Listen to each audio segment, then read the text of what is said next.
오늘까지 이제 안식월을 떠나기 전에 이제 자유 본문 말씀으로 제가 설교를 하게 됩니다. 오늘은 설교 제목이 고린도전서 12장의 본문을 가지고 다시 춤추기 시작할 때까지. 설교 제목이 너무 멋있어서 어떻게 제 머릿속에서 이런 문구가 나올 수 있었을까? 제가 만드는 것이 아니라 이 책에서 나온 그 책 제목을 제가 그대로 차용해 보았습니다. 우리 최성훈 간사님이 책 소개를 좀 해달라 그래서 이 여름 때 여러분들이 무더위를 식혀주고 이 코로나 시대를 어떻게 지혜롭게 걸어갈 것인가에 대한 해안을 주고 통찰을 주는 세계적인 구약학자인 월터 브루그만이라는 사람이 이 코로나 시대를 묵상하면서 쓴 책입니다. 다시 춤추기 시작할 때까지. 우리의 삶과 일상은 다 무너져 있고 멈춰져 있고 절망의 상황이지만 이 책의 저자인 구약학자인 그는 예언자적인 상상력으로 선지자들이 어떻게 절망의 시대를 희망의 끈을 잃지 않고 살았는지 예언적인 필치로 우리 시대를 지금 그려내고 있는 거죠. 이 고린도 전서도 맥락은 비슷합니다. 그래서 제가 비슷한 문맥에서 이 제목을 따와서 오늘 설교를 하고자 합니다. 오늘 우리가 살펴볼 이 고린도 전서는 사도 바울이 쓴 바울 친서지요. 바울은 27개의 신약 성서 가운데 13개의 바울 서신을 써서 지중해 그가 세운 수많은 소아시아 교회들을 또 이방인들에게 복음을 전했던 이 많은 이 복음의 공동체들을 세웠던 우리 이방인의 사도지요. 그런데 우리가 아는 것처럼 바울이 1차, 2차, 3차 수많은 선교행을 하면서 세운 교회였지만 그렇게 하나님의 나라의 복음으로 십자가로 세워진 그 이상적인 하나님의 그 공동체는 시작은 다 멋있게 시작하고 또 크게 부흥하긴 했지만 시간이 지나고 또 말씀이 변질되고 또 각자의 삶에서 왜곡되게 적용하면서부터 서서히 그 공동체의 본질을 잃어버리게 되죠. 그때는 이 공동체가 큰 시련과 위기를 경험합니다. 그래서 바울이 세운 교회라고 해서 다 건강했던 것이 아니라 수많은 문제들과 부작용들과 또 여러 가지 영적인 공격들이 많았어요. 그래서 바울이 13개의 서신을 쓴 이유는 문제가 없어서 이상적인 교회여서 쓴 것이 아니라 그들의 잘못된 이 공동체 생활과 신앙의 생활을 궤도수정하고 하나님의 나라의 관점에서 치유하고 회복시켜주기 위해서 그런 하나님의 예언자적인 상상력을 가지고 쓴 거예요. 그래서 제가 제목을 다시 춤추기 시작할 때까지. 바울이 고린도 교회에 이 고린도 교회를 세웠을 때가 2차 선교 여행 때인데 사도행전 18장에 보면 그가 아덴이라는 지역에 가서 타문화권에서 기독교를 변증하면서 별로 소득이 없고 열매가 없자 그는 장막을 옮기죠. 그 옆에 동네였던 고린도 지역으로 옮겨서 복음의 씨앗을 뿌렸더니 여기는 너무 폭발적인 부흥과 성장과 카리스마적인 막 은사들이 이곳저곳에서 나타나는 거예요. 그리고 복음을 다 사역을 마무리하고 그가 에베소로 옮겨서 다음 사역의 행선지로 옮길 때 들려오는 소식이 있었죠. 고린도 교회로부터 수많은 문제들과 분열과 다툼과 싸움, 도덕적인 모럴 해저드 같은 것들이 많이 일어난 거예요. 이 안타까운 소식을 듣고 바울이 다시 붓을 들어서 복음으로 그들을 치유하기 위해서 눈에 보이는 가시적인 교회는 너무나 점이 많고 흠이 많고 문제투성이지만 그는 고린도 교회를 향해서 잃어버리지 않는 초점이 있었어요. 거룩한 성도들이다. 하나님의 뜻 가운데 하나님이 너희를 불러내었다. 그래서 하나님의 백성이 되었다. 현실은 그렇지 않은데 하나님의 관점에서 시선으로 보니까 거룩한 교회며 공동체며 하나님이 회복시킬 것이라는 그 믿음의 눈으로 따뜻하게 이 바울의 서신을 쓰고 있다는 것. 그런 것을 우리가 견지하는 것이 신앙인으로서 대단히 중요합니다. 왜냐하면 오늘날 같은 시대 상황이라면 대부분 다 교회를 손가락질하고 비난하고 그게 교회냐 하면서 많은 비난들을 받고 예수 믿는 사람들이 어느 때보다도 위험스러운 위기의 시대를 살아가고 있지만 우리의 정체성을 잃어버리면 우리는 우리의 믿음이 흔들리게 되는 거예요. 순례의 여정을 다 마무리할 수 없어요. 사람이 세운 기관이 교회나 공동체가 아니라 하나님의 뜻대로 우리를 부르셨기 때문에 사람이 세상이 누가 뭐라 그래도 우리는 하나님의 유일한 희망과 대안이 될 수 있다. 단 우리가 이 믿음 안에서 계속 머물러 있고 소망을 포기하지 않을 때 어떻게 하나님이 소망의 메시지로 우리들을 위로하는지 하나하나 살펴보기를 원합니다.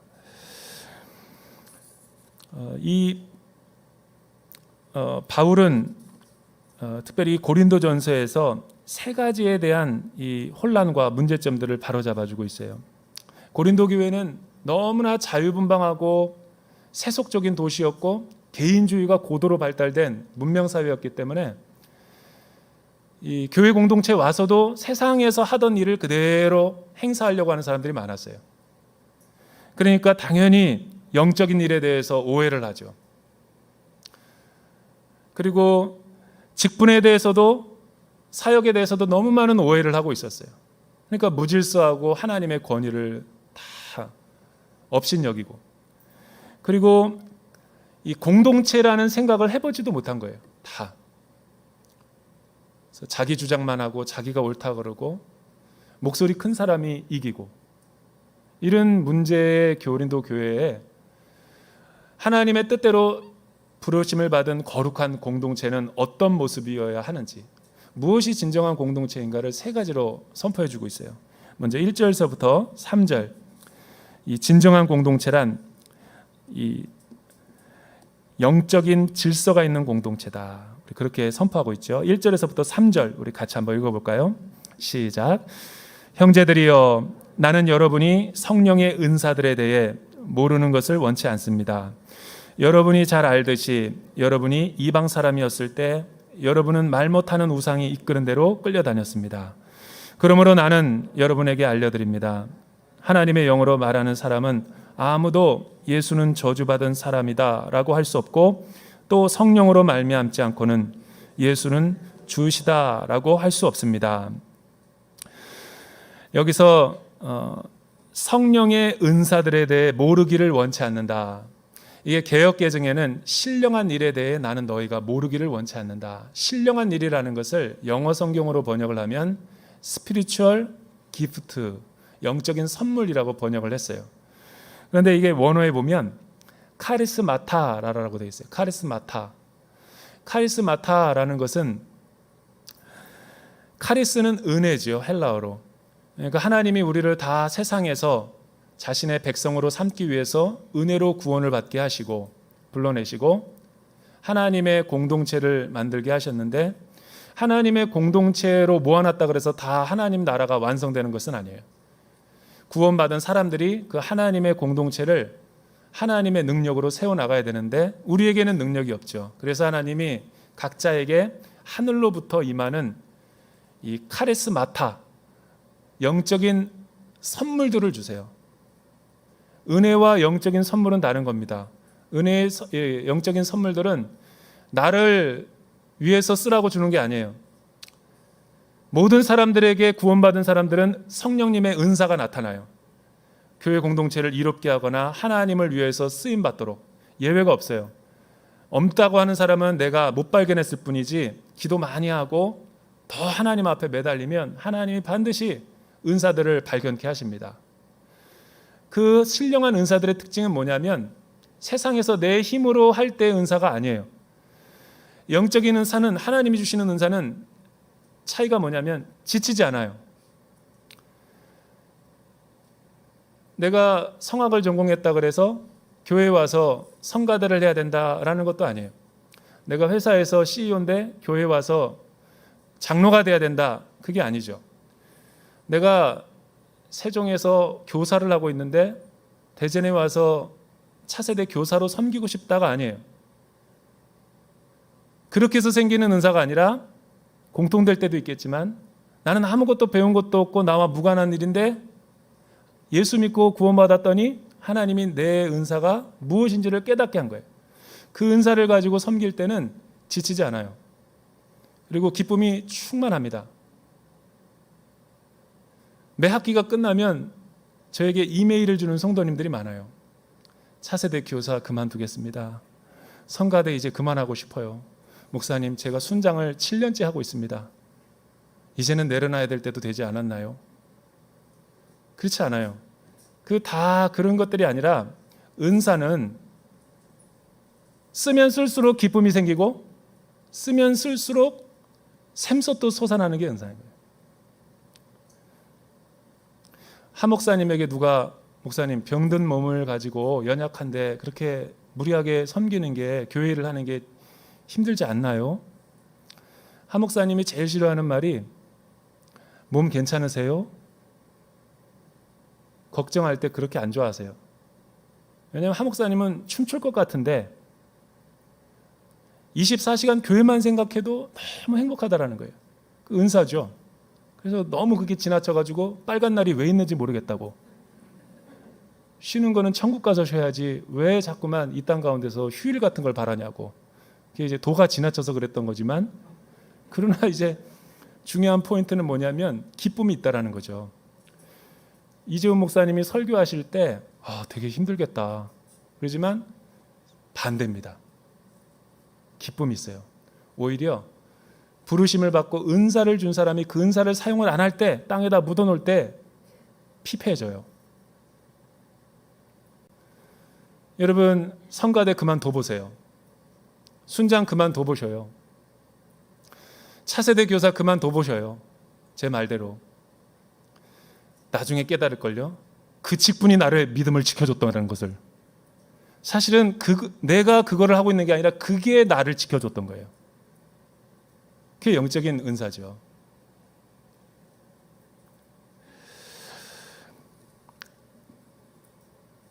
그런데 이 고린도 교회는 은사에 대한 오해가 있었던 것 같아요. 왜냐하면 이 고린도라는 지역이 1세기 때 이게 51년도에서 52년도에 2차 선교여행 때 쓰여졌는데, 이 당시 바울이 고린도 교회의 특징이 뭐였냐면, 고린도라는 지역은 대단히 이 돈이 많은 곳이었어요.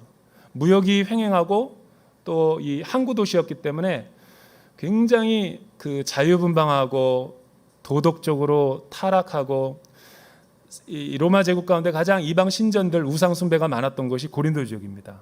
그래서 이 사제들이나 여사제들이 3,000명에서 5,000명 있었다는 건데, 이들이 다 하나씩의 사제를 갖고 있다고 생각해 보세요. 왜 이렇게 많이 생겼냐면, 이런 미신이 이 당시에 퍼져 있었다 그래요. 사상들이. 너희들이 성공하고 싶고 번영하고 싶고 너희 가문이 잘 되고 싶기 위해서는 이 신전에 나와서 예배를 드려라. 너희 몸을. 근데 몸에 거기 이 당시 이방인들의 예배는 이 그 사창가에 가지고 그 영혼을 거기다 파는 거죠. 그러니까 이런 공창 제도가 합법적으로 있었기 때문에 웹스터 사전에 코린티안이라는 영어 단어를 쳐보면 지금도 동성애가 심한, 또 음란한이라는 용어가 될 정도로 부패한 도시였죠. 게다가 여기는 누구에게도 통제를 받지 않는 자유로운 이 사상과 분위기와 사조가 발달된 도시가 고린도였어요. 그러다 보니 이 이방 사제들도 다 서열이 있어요. 그러니까 가장 이 권력 다툼을 통해 가지고 서로 자리 다툼이라든가 힘의 다툼이 일어날 때는 자신이 믿고 있는 신의 이름을 가지고 상대방의 이방 신에게 저주하는 거죠. 그러면 그 신전이 몰락했을 때 합병이 되는 거예요. 그렇게 해서 세를 물려나가는 거죠. 근데 이런 고린도 지역에 있던 사람들이 예수 믿고 나니까 무늬만 그리스도인이 속사람이 하나도 안 바뀐 거예요. 그러니까 이들이 영적인 은사, 달란트를 많이 받았는데 누가 더 크냐? 내 방언이 더 좋은 것이다. 하나님이 나를 더 사랑한다. 이렇게 오해하기 시작하는 거예요. 방언도 못하는 것이 까불어. 예언 기도도 못하는 것이 나는 너를 다 이렇게 투시 은사로 바라볼 수 있어. 내 은사가 얼마나 신령해. 나는 병고침의 은사가 있는데 긍휼의 은사가 있다고 그렇게 까불어?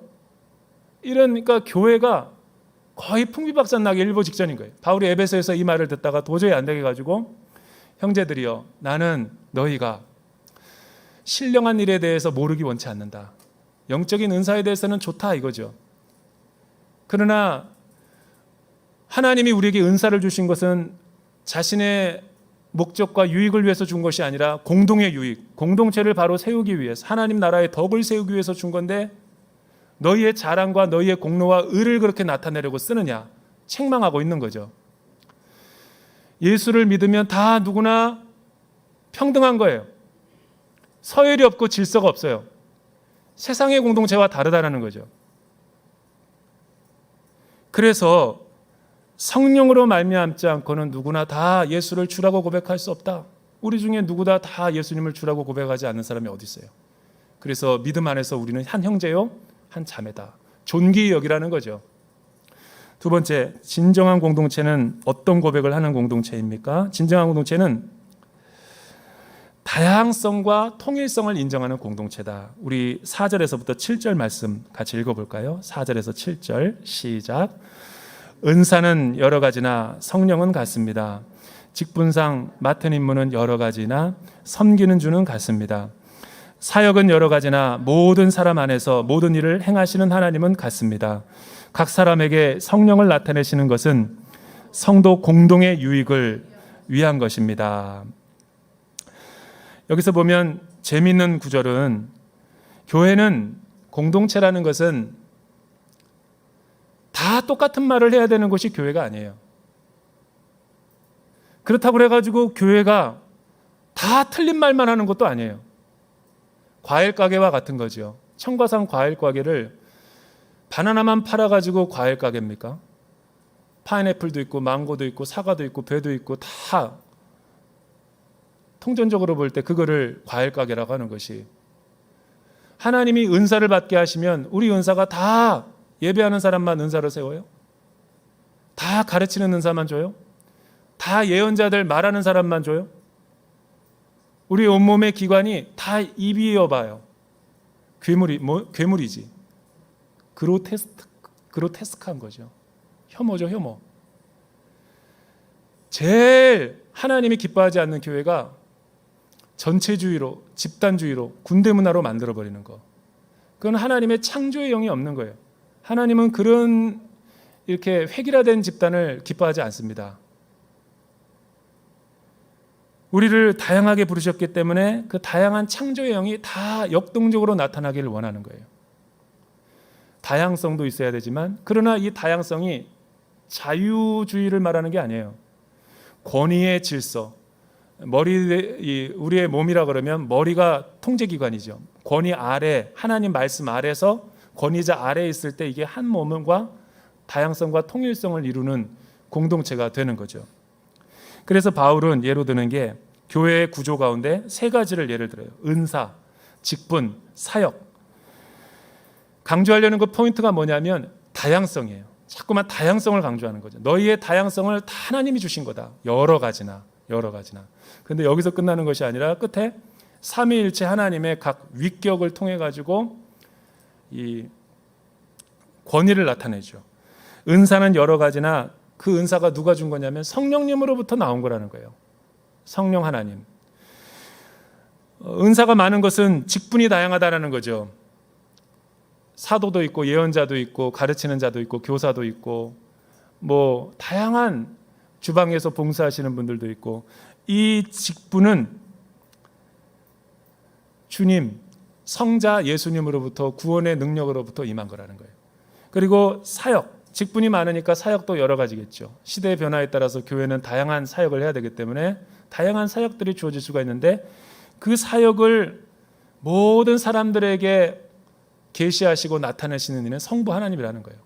왜 바울이 삼위일체 하나님의 코이노니아를 여기다가 이야기를 할까요?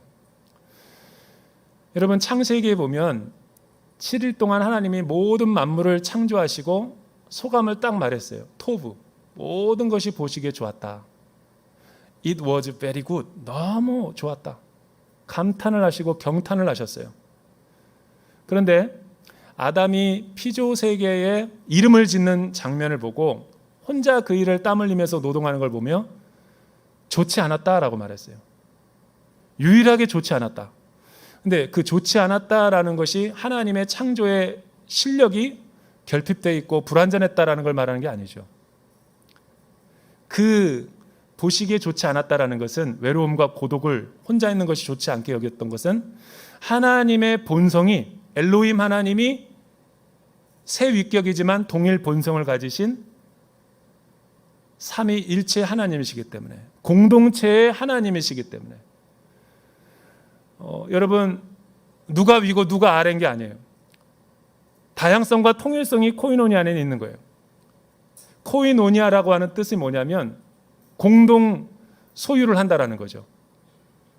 여러분, 진짜 다양한 공동체 가운데 진짜 참된 공동체를 가보면 다양성이 있지만 질서도 있어요.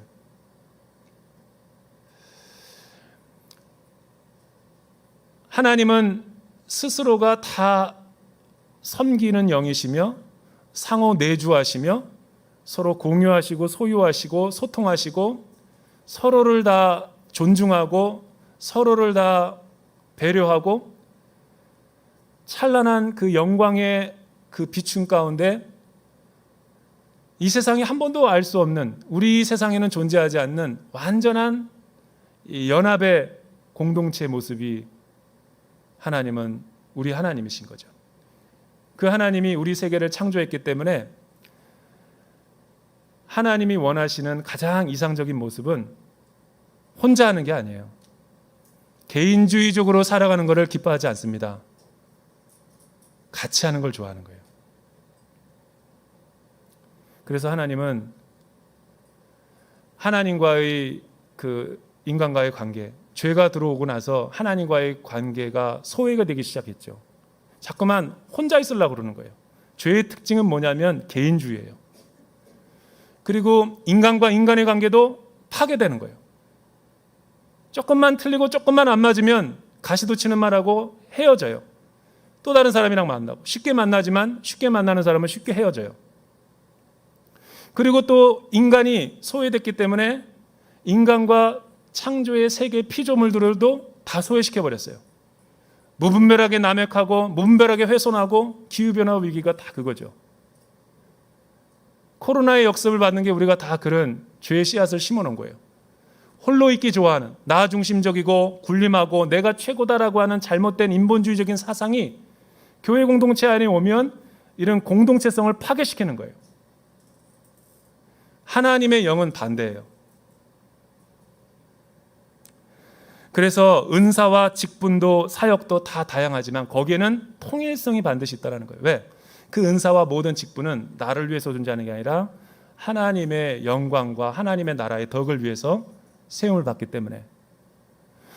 여러분, 그 직분이라는 단어를 보세요. 로버트 뱅크가 쓴 초대교회 1세기의 그리스도인들의 일상과 예배와 선교라는 아주 유명한 책이 있어요. 그 책에 보면 이런 내용이 나옵니다. 초기 1세기 때 문헌에 나타나는 고대 교회들이, 우리 초대교회가 기독교가 공인되기 전에 313년 이전까지 어떤 모습으로 예배를 드렸는가 묘사하는 책이에요. 푸블리오스라고 하는 로마 귀족과 그의 아내 유니아가 주인공입니다. 그 당시 교회는 가정교회였죠. 지난주에 내 집에 있는 교회가 주제였던 게 바로 그런 의미예요. 가정도 공동체고 교회도 공동체. 하나님의 이상적인 공동체를 만들려고 했던 게 하나님의 꿈이었다고요. 그런데 그 당시 교회는 가정이었어요. 10명에서 20명이 넘지 않았다고요. 313년 넘어가면서 바실리카라고 하는 이런 대형 건물과 성당이 만들어지면서 많은 사람들을 수용하면서 비인격적인 공동체로 전락해버렸죠. 가정이라는 것은 왜 초대교회가 중요하냐면 인격적인 공동체라는 거예요. 다 알아요. 그런데 그 공동체에 예배드리는 모습이 저는 약간 충격적이었어요. 오늘날 우리 예배랑 너무 달랐어요. 문지기가 있어요. 안내팀. 한 사람이 반드시 세워졌어요. 왜냐하면 로마 제국하에 박해를 받고 있던 상황이었기 때문에 암호를 대지 않으면 예배에 들어갈 수 없어요. 이 말은 초대교회의 예배는 우리가 아는 것처럼 전도해가지고 부흥한 게 아니라는 거예요. 선교해가지고 부흥한 게 아니에요. 철저하게 비밀 모임이었다라는 거예요. 뿌락지가 들어올까봐 집사를 세워가지고 안내를 세웠다고요. 그런데 누군가가 정말 이 모임에 들어오기 원한다면 데리고 온 사람의 이름을 밝혀야 됐어요. 그래서 어떤 이 유대인 귀족이, 예수 믿은 귀족이 로마에 있는 친한 귀족을 초대한 거예요. 그러니까 내가 이 사람 데려왔다고 밝혀주니까 들어가요. 이 무신론자와 예수 믿는 공동체를 처음 본 사람이 그의 관점에서 교회를 묘사한 거죠. 충격을 받아요. 왜? 로마 세계는 신분사회입니다. 철저하게 주인과 종, 남자와 여자, 성인과 자녀들은 힘이 있는 사람과 힘이 없는 사람, 가난한 사람, 부한 사람, 철저하게 신분계급이에요. 이 사람은 실력 있는 사람이고 귀족이라고요. 그런데 교회라는 공동체를 들어가 봤더니, 기독교인들이라고 들어가 봤더니 어떻게 모여있냐면 가정 안에, 원탁 안에 주인과 노예가 같이 있고 아이들이 뛰어다니고 있고 남자와 여자가 섞여 있고 거룩한 입맞춤을 하고 교제하고 코이노니아를 내며 식탁 교제를 하면서 서로를 위해서 중보하고 있고, 새 가족이라고 하는 푸블리우스가 오니까 자기를 축복해 주겠다고 또 항아리에 모여가지고 같이 뜨겁게 중보기도 해주는 거예요. 그리고 노예들이었기 때문에 고단한 지난주 한 주간의 삶이 어땠는지를 서로 나누니까 주인이 그를 위해서 기도해주고 껴안아주는 거예요. 푸블리우스는 충격을 받아요. 시간이 너무 끝나지 않으니까 먼저 가겠다고 자기 하인들과 함께 자기 집으로 돌아와요. 자기 아내 유니아에게 잠자기 전에 말해요. 여보, 그리스도인들하고 들어봤지? 그 미개한 사람들, 식인종들이고 사람을 잡아먹는다는 그 미개한 종교 알지요? 내가 오늘 거기 갔다 왔어. 뭐라고요? 거기 갔다 왔다고요? 내가 태어나서 한 번도 경험해보지 못한 충격을 받고 왔다고. 무슨 충격인데? 나랑 다음 주에 가보지 않겠소? 나는 한 번도 로마 사회에서는 본 적이 없는데 그들은 그 안에서 그런 공동체를 가지고 있었어. 그런데 돌아올 때 이 잔상 가운데 지워지지 않는다라는 거예요. 무슨 잔상이냐면 진짜 여기에 내가 소속되고 싶은 열망, 계속 나가고 싶은, 뭔지는 모르지만 하나님이라는 그런 대상을 믿고 싶은 마음, 그들의 삶을 보고 코이노니아의 모습을 보고 나도 거기에 소속되고 싶다는 열망을 가졌던 거예요. 왜? 거기에는 유대인이나 로마인이나 그리스도인이나 차별이 없고 완전한 하나된 공동체가 이루어졌던 거예요. 자기가 속해 있었던 로마와 황제와 이 모습과는 달랐던 거죠. 313년 이후에는 교회가 커지고 지하교회에서 지상교회로 올라오면서 중세가 시작되는데 목회자와 평신도가 나눠지죠. 가톨릭이 만들어 놓은 거예요. 사제와 평신도. 원래 제사장과 평신도는 구분이 된 게 아니에요. 하나님이 우리를 부를 때 말씀이 보듯이 그리스도 안에서 우리는 다 하나요, 형제요, 자매인데 거대한 교회와 재정과 행정을 맡으려니까 직제를 만들어버린 거예요. 그때부터 교회는 타락하기 시작한 거죠. 여러분, 진짜 교회 모습은 다 우리를 부르셨고 우리의 일상 가운데 우리를 각자의 일상 가운데서 제사장으로 삼아주신 거예요. 여러분들은 거기서 하나님을 예배하고 찬미하고 경배를 드리는 거라고요. 주부들이라면 자녀를 양육하면서 하나님을 예배하는 것이고, 유학생들이라면 유학생이 가장 하나님 앞에 예배드리고 영광 드릴 수 있는 방법은 교회에서 사는 게 아니에요. 공부하는 거예요. 공부하려면 유학 갔지 공부 안 하려면 왜 유학 갔냐고요.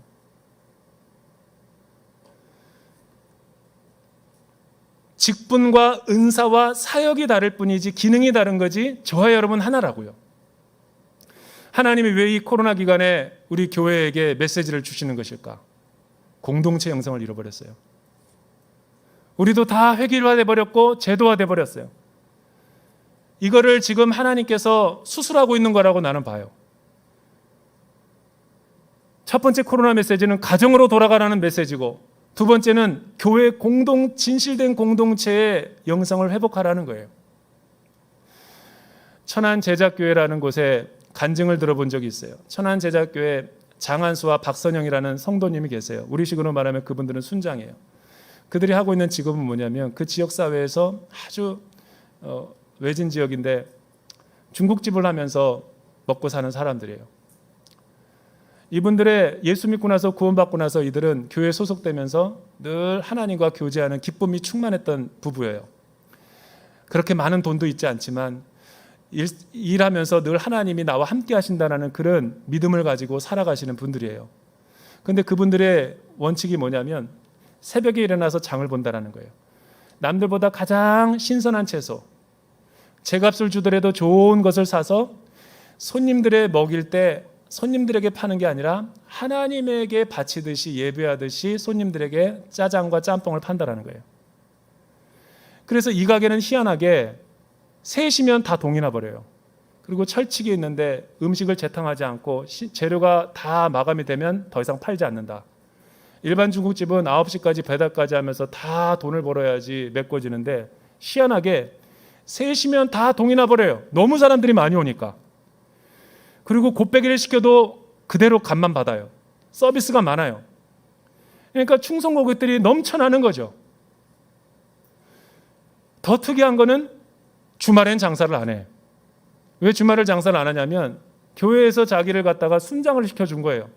하나님이 나에게 주신 은사니까 이거를 자기가 섬기기 위해서 자기는 중국집을 하는 거지 중국집이 주가 아니라는 거예요.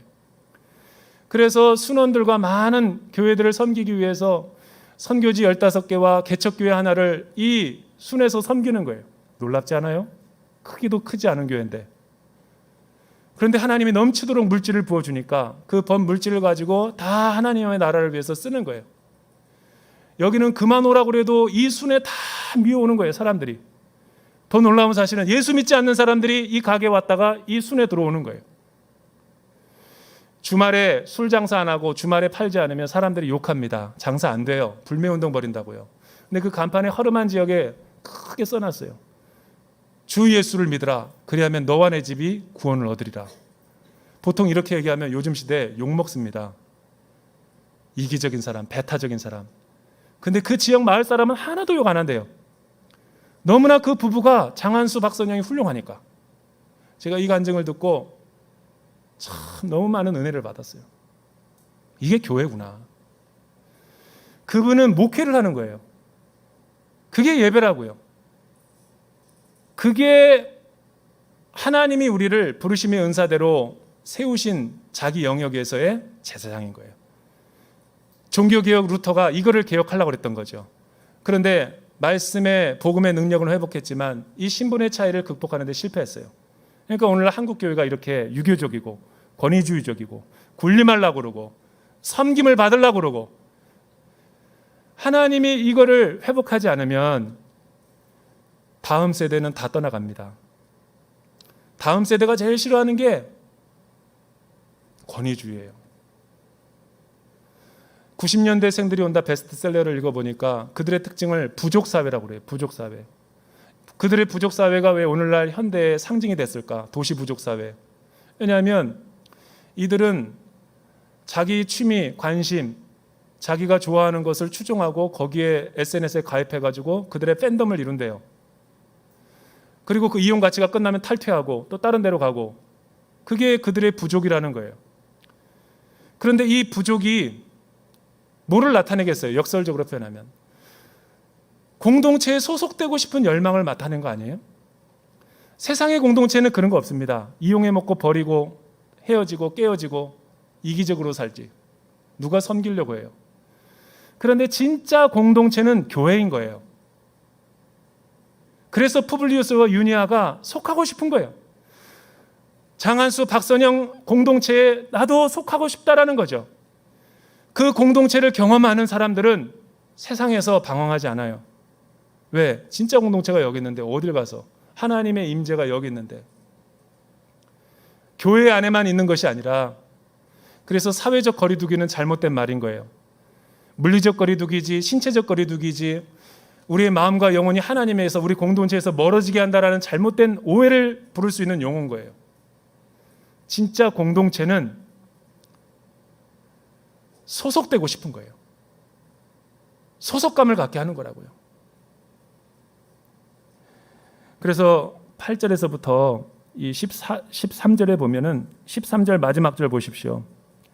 바울이 진짜 공동체를 어떻게 표현하고 있어요? 우리는 유대 사람이든지 그리스 사람이든지 종이든지 자유인이든지 모두 한 성령으로 세례를 받아 한 몸이 됐고 모두 한 성령을 마시게 됐다. 교회가 뭐예요? 그리스도의 몸인 거예요. 머리 대신 그리스도를 중심으로 다양한 역동적인 은사와 직분과 사역을 가지고 하나님을 받들어 섬기는 거죠. 저는 여러분들의 가정과 또 여러분의 공동체 가운데 이런 영성이 회복되어지기를 주님의 이름으로 축원합니다. 기도하겠습니다. 아멘이 작아요. 여러분들의 삶에 이런 하나님의 나라가 임재하기를 주님의 이름으로 축원합니다. 기도하겠습니다. 하나님 감사합니다. 우리의 부르심의 그 소원과 우리 부르심의 목적과 이유가 무엇인지를 주님께서 오늘 말씀을 통해서 다시 한번 깨닫게 하여 주시니 감사합니다. 하나님, 이 세상에는 너무나 거짓되고 유사 공동체가 우리를 혼란스럽게 하고 있습니다. 교회가 진정한 공동체로 거듭나게 하시고 가정이 교회 같고 교회가 가정 같은 믿음의 공동체가 세워지게 하여 주시옵소서. 예수님의 이름으로 기도드립니다.